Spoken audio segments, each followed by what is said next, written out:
হ্যাঁ গাইস, কারা কারা আমার মতো নুডলস খেতে পছন্দ করেন বলেন তো? আমি তো নুডলস খেতে অনেক পছন্দ করি, কারণ নুডলস আমার খুব ভালো লাগে। তা আমি আজকে আমার মতো করে নুডলস রান্না করে আপনাদেরকে দেখাবো।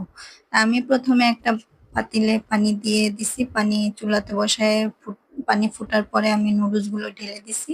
তো নুডলস গুলো সিদ্ধ হওয়ার পরে আমি ছাঁকনিতে ছেঁকে নিচ্ছি, তারপরে কলের ঠান্ডা পানি দিয়ে আমি নুডলস গুলোকে ধুয়ে নিব। কারণ নুডলসটা ঠান্ডা পানি দিয়ে ধুয়ে নিলে কি হয়, নুডলসটা শক্ত শক্ত থাকে, একটার সাথে আরেকটা লেগে যায় না, নরম হয় না। তো এখানে আমি সব উপকরণ কেটে নিছি, পেঁয়াজ, কাঁচামরিচ, গাজর, টমেটো।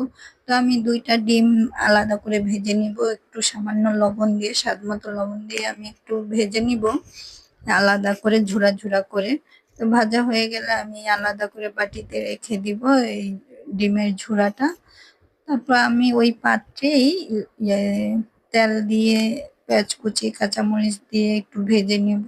ভেজে যখন লাল হয়ে আসবে তখন আমি গাজর কুচি দিয়ে দিব। গাজরটা একটু হালকা ভেজে নিব। গাজর কুচিটা দিয়ে হালকা নেড়ে নেড়ে বাদামি রঙের করে ভেজে নিব। ভাজা হয়ে গেলে আমার, তারপর আমি টমেটো গুলো দিয়ে দিব। টমেটো ছোট ছোট করে কেটে নিচ্ছি। টমেটোটা দিলে কি হয়, নুডলসটার কালারটা খুব সুন্দর হয়, যার জন্য আমরা নুডলসে টমেটোটা দিই। তারপর আমি ডিমের ঝুড়াটা দিয়ে নিলাম। ডিমের ঝুড়াটা দিয়ে একটু নেড়ে চেড়ে নিচ্ছিলাম।